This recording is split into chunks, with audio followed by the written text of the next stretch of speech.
ذرا سوچئے، آسمان سے جب پانی کے قطرے زمین پر گرتے ہیں تو ماحول خوشبو سے بھر جاتا ہے، زمین زندہ ہو جاتی ہے، درخت ہرے بھرے ہو جاتے ہیں اور دل کو ایک عجب سکون ملتا ہے۔ یہ سب اللہ کی ایک عظیم نشانی ہے۔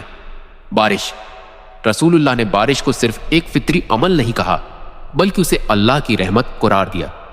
حدیث صحیح بخاری کی روایت ہے کہ جب نبی اکرم بارش برستے دیکھتے تو یہ دعا پڑھتے، اللہم صیبا نافع۔ ترجمہ، اے اللہ اس بارش کو ہمارے لیے نفع بخش اور فائدہ مند بنا دے۔ بارش دراصل اللہ کی رحمت ہے۔ یہی پانی ہماری زمین کو زندہ کرتا ہے، کھیتوں کو سبز کرتا ہے اور پیاسے جانوروں کو سیراب کرتا ہے۔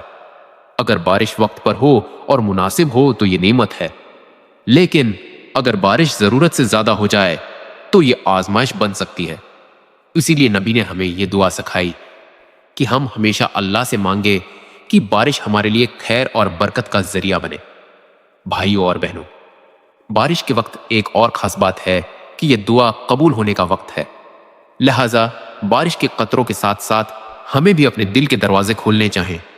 اس وقت اپنی حاجتیں، اپنی دعائیں، اپنے گناہوں کی معافی اللہ سے مانگنی چاہے۔ کاش ہم بارش کو صرف موسم نہ سمجھیں بلکہ اللہ کی رحمت سمجھیں اور دعا کا موقع غنیمت جانیں۔